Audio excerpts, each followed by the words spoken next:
Our morning show today open, and we have a guest wandering into the studio. It's Jeff Campbell, Riverdale District Administrator. Good to see you, Jeff. Yeah, it's good to be back here, and I appreciate the monthly kind of rundown that we have through the Riverdale School District. And it's nice to be back. The kids are all packed up and on their way and enjoying the start of summer school. Around the school, it's probably a little quieter, isn't it? We had about a day. We had about a day there on that Monday after school ended, and then our summer school program kicked off right away.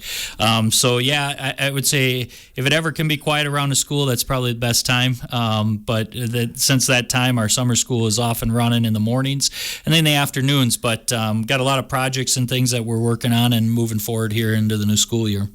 Well, let's cap off the 2025 school year. I think it was a successful one again this year at Riverdale, wasn't it? Yeah, it sure was. We came in with a lot of unknowns as far as administrative team. We had a new number of two new principals, myself in my role, and then our special education director in her role. But things really went well, I think, this year. I think we gelled together really well as a team from the beginning, and that kind of helped carry over into our staff. And we really put on a focus of building relationships, which will continue into this next year. But that was like the one main focus. We didn't try to throw on a lot of different things onto our staff as far as curriculum-wise or anything of that nature, because we needed some time to get to know each other. The kids need some time to get to know their new leaders, and that was a good choice, because I think a lot of people just took that time to really know who they were working with. And once that happened, and you kind of it's by fire, you're in there and the kids come in and you got to go.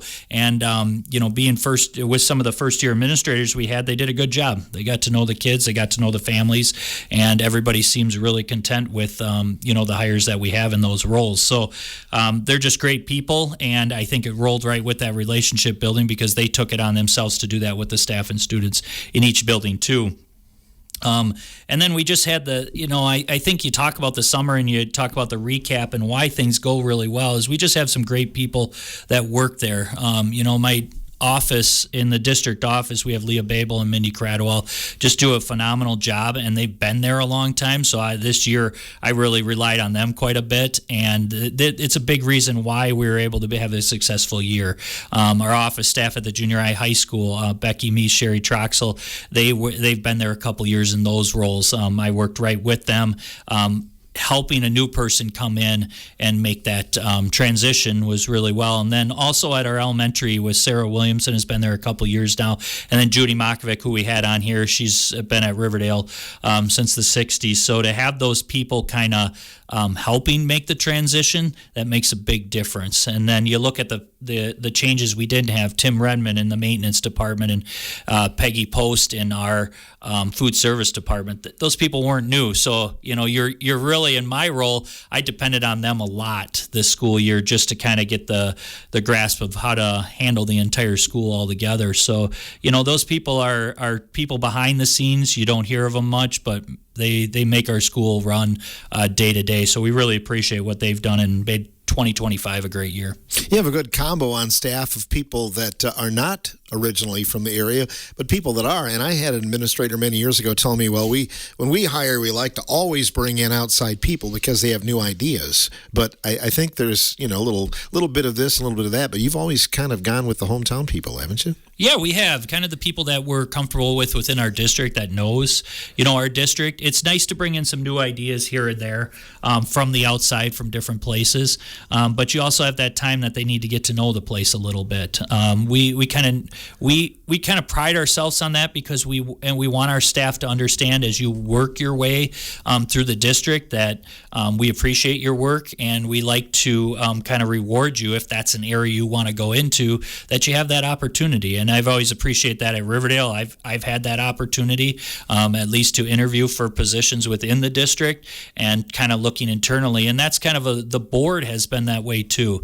A lot of the open positions we always post internally first, and if somebody wants to take that position, that's always kind of a step up for them or a different change that they want. And I think that's what keeps our staff to Riverdale a little bit more is understanding they are willing to grow their people from within. And I think, it's not just I'm here for a couple of years and I'm gone kind of a stepping stone thing. We have an investment within the district, and when you hire those people, they have an investment in our district as a whole. That's a good point. It seems like how fast the year goes. You were in here last summer with the two Sarahs, talking about the new school year, and here it is a year later, right? Yeah, it sure is. And they did a phenomenal job. I just, both being first-year principals, not an easy task. Sarah Pluckelman's been in the district for a number of years, probably as long as I have, I think, or a little bit. It might have been a year longer than me, 11 years in the district. And she was went from the high school level down to the elementary level. It's a big jump. It's not an easy jump, but she did a great job down there getting to know the kids and the families. And then Sarah Gruen, coming from Royal, has just blended into our district so well.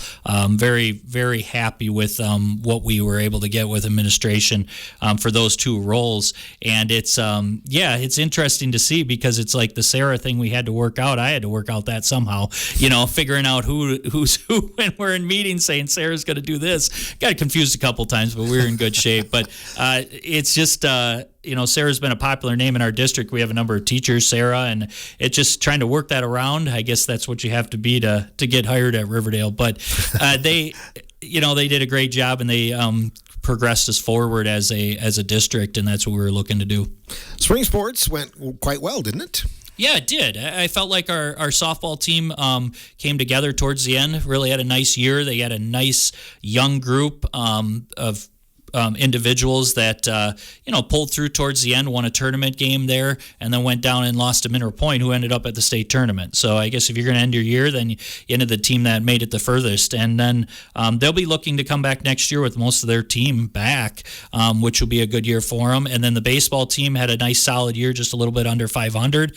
Once again, a young group that loses a couple seniors, but comes back. I think 6 to 7 starters will be back for them next year. So a good group there. And then track closed out with a state qualifier. We had Kaylee Carter advance in the pole vault, which was exciting too, because she actually finished 5th at the sectional, but such a loaded sectional for her. I know she had the state champ in there for sure, and a couple other people that ended up on the podium, and she kind of had to wait for those extra qualifiers to come out because her height was good enough just to be able to qualify for the state tournament. So tough sectional there, and just kind of shows how tough that sectional was. We weren't able to qualify anybody else, but had a number of good performances. And the exciting thing is pretty much we do lose one individual off one of our relays, Riley Bierce, who did a great job on one of our top relays this past year.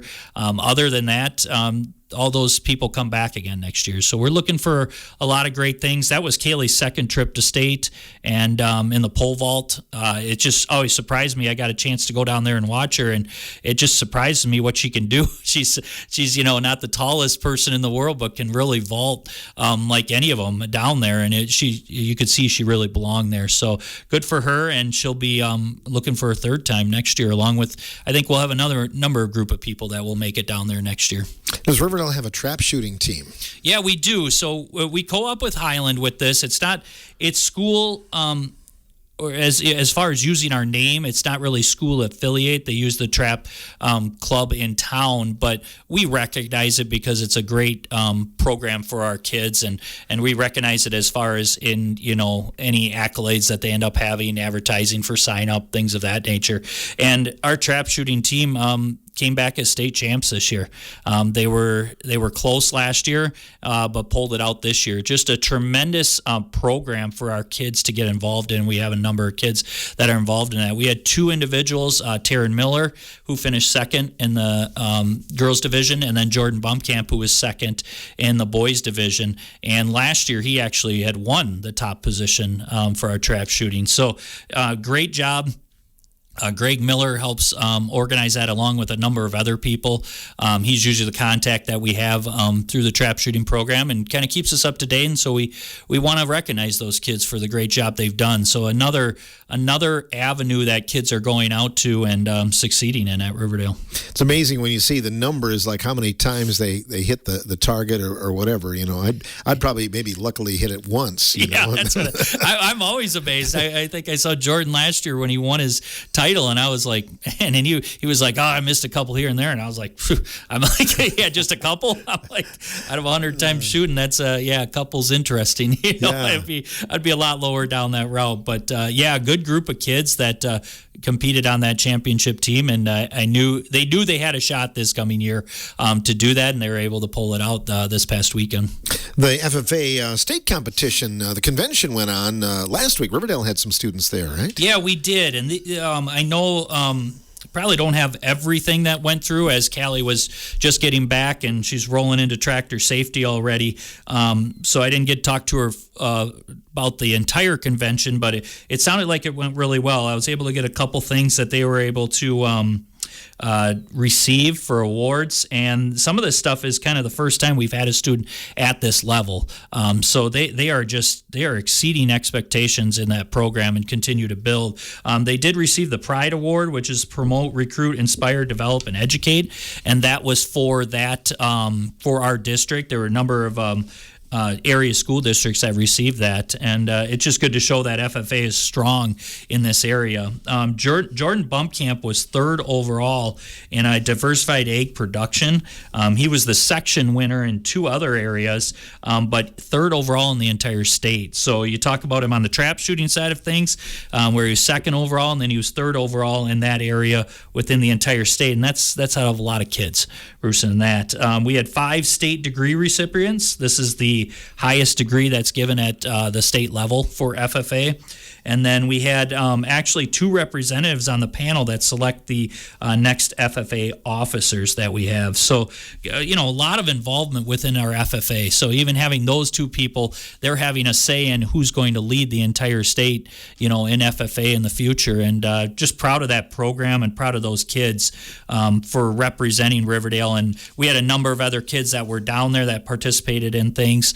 It was just, it's good to get your name out there in a number of different areas. Carter Dagenhart was in the studio with us prior to going, too. I know, and I believe he's the president. He's an officer for the sure. The president that will be moving in as the president now through the new leadership team. And they do some neat things. I know Callie's talked about that, where they take kind of a retreat, a leadership retreat, where just the leadership team kind of plans out the year. And that's kind of neat. You get away from everything. They stay overnight kind of at a campground, and then they spend that time just themselves kind of planning out what their year is going to look like. And they take a lot of ownership in that. She's more of a guide with it, and it's nice to see those kids making those decisions. So a lot of activities we do FFA-wise through the school year is, it's from student voice and student-led. So that takes a little bit more ownership into it, too, and pride into it. So, yeah, just a lot of neat things that at that age they're getting the opportunity to be part of. What about summer school? I think you mentioned that. It's underway in full force, I'm guessing. Yeah, it is. We had one of our highest number of kids participation levels this year, up in the 160s for this year for summer school. And really, the turnaround was quick, so we really appreciate the staff that was willing to come back. A lot of times the staff needs maybe a week just to kind of recharge, get themselves ready, but our staff was jumped at the opportunity so that we could give all these opportunities to our kids. We have a number of staff members that anywhere from kind of game-oriented to education-oriented activities for our kids. But the kids were excited to be back. It was like even one day out, and they talked about it. I talked to Sarah Pleckelman a little bit about it, and she said just the excitement they came in with, that first day back, and just wanting to be there again. It just kind of puts a smile on your face knowing that they're coming there, on their own accord now, not because the state says, hey, you need to be here, but they're excited to be there, and then they're excited to be back. It kind of talks about the relationship building we do. But Larry Swigum he's our summer school coordinator, which allows the administrative team to kind of focus on some other tasks, and he put together our entire summer school program, and it's kids from the 4K level all the way up through 11th and 12th grade with our morning workouts that we have that kids are participating in summer school.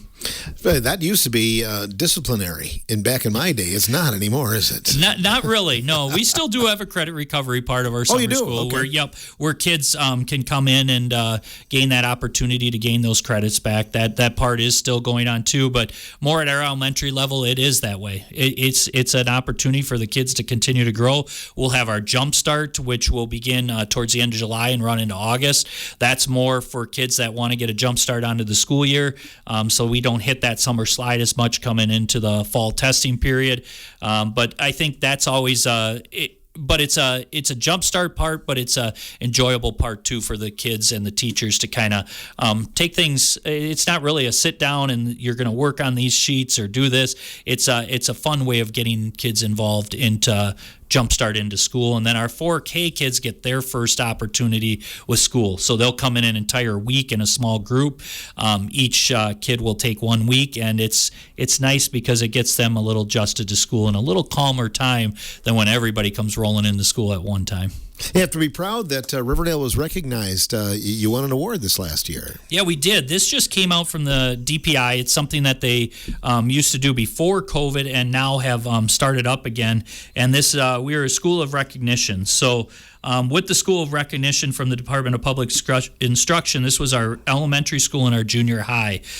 Couple different categories that you have. I think there are 90 schools total in the state that received some type of recognition for this with the DPI. We were in the area of recognition for strong academic performance, student growth, and closing achievement gaps, and just helping with a high economically disadvantaged population. So we're doing all of those things with some kids that may have been kind of put behind the eight ball early on with their economics and their living situation. So the DPI was very acknowledge these schools, and there are a couple others in the area school districts that also received this recognition or in a different category, and it's just nice to see in Southwest Wisconsin, once again, just the ability of districts around here and schools around here to get the recognition they deserve. That's more important than any sports win or anything, isn't it? Yeah, it sure is. It just shows that it's another thing that our staff can kind of feel proud of at the end of a school year, knowing that they're putting the time and it's making a difference, and you're being recognized by the state association for the differences you're making. In our high school earlier this year was a top 20% high school in the nation. So very good accolades for our staff, and I think it says well because we've got the majority of our staff coming back next year, and they feel comfortable working in that environment, and they're producing results for our kids, and our kids are growing, and that's really why you do what you do, is you want to see those kids grow and develop into young adults at some point.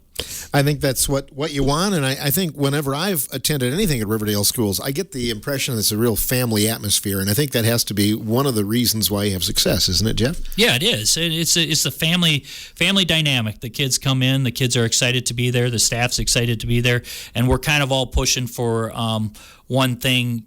It's just the development of kids. I think these kind of things, you really don't go into it, to be recognized by DPI and that stuff. Those things come along because you put the time and effort in, and it is a family atmosphere, and it's everybody's kind of has each other's back and is just willing to kind of put in extra time for the kids. And we have a number. Our staff just does that on a daily basis, and that includes our cooks, our custodians, our bus drivers. I mean, those bus drivers, they're the ones that meet those kids at the first part of the day and get them off to that good start, and just the relationship we have with our families too. And I think you can draw everybody in. Our families are very comfortable with what we do as a school district, and we'll continue to do those things to help our families and our students. You did transition, or you are, to another transportation supervisor, correct? Yes, yeah. So we got a bid farewell to Pat Clark. Will on June 30th be his last official day at the district.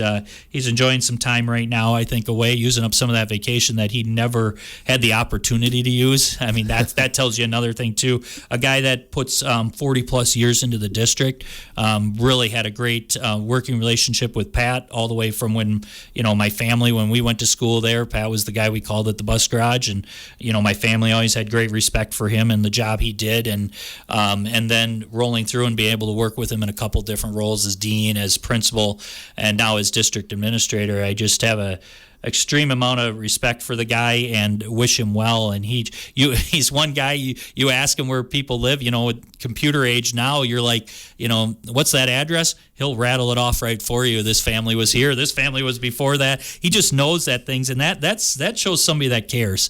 When we got to make split-second decisions about, hey, can we combine this route tonight? That stuff, he knows off the top of his head, and he's able to do that. So we welcome Pete in. It was nice to have both of them working together. I think Pete's really done a fantastic job, and Pat's kind of relinquished some of that control throughout the year to Pete, and now it'll be on Pete, to start that next person. I think we said that I think Pat was only the second ever, I believe, transportation director we've had at Riverdale. So now Pete will be rolling in that third, and we expect Pete to, 40 plus years now too for us. So that's amazing. Yeah, I won't be getting Pat's call anymore if there is a late bus in the Riverdale School District. Is correct. It's always Pat that let us know that. Yep. So you're right now preparing for the next school year, 25-26. Yeah, it never ends. It doesn't, and that's all right. I mean, this is the time where we put in when I say we, it's like the administrative team puts in a lot of prep work for the next year, and really this started probably around December, when you're already starting to look at schedules for next year, staffing for the following year. All of that stuff started at that point. So you kind of get the school year off and running, and then all of a sudden you got to turn the page a little bit, and in the back of your mind always looking at that next year and what's going to happen. And we got our calendar set. We had all that stuff early, after December, and now it's the serious prep work for those in-service days and prepping for class lists, getting things organized so that we can kick off a school year. We'll talk in August what that's going to look like, and this is a lot of our crunch time that we put in so that we do have a successful school year. We'll sit down, we'll look at a lot of the data, and our coaching staff already has done that for us, but we'll look at that. We've got our strategic plan, our goal setting for that. We're actually going to talk about that this afternoon and start to set some of those main goals that we want for 25 and 26, but I'm excited about it. I'm excited for kind of we'll be way ahead of where we were last year at this time, and we're able to kind of progress quicker in the next school year. So I'm really excited to get going with this work this summer, and with the administrative team we have all on board again, and we can just kind of kick off instead of in July getting to know each other. Now we're going to be ready to roll and really get into that goal setting process. Excellent. Well, good luck with that. We appreciate you coming in as always, Jeff. Yeah, you bet. I appreciate it. Anytime. Jeff Campbell joining us, Riverdale District Administrator. We'll see you in July, and we'll see if you're still relaxed then. I should be. I should be. Always am. More coming up on the morning show. We'll talk about the Hillsboro Dairy Breakfast this week. That's next.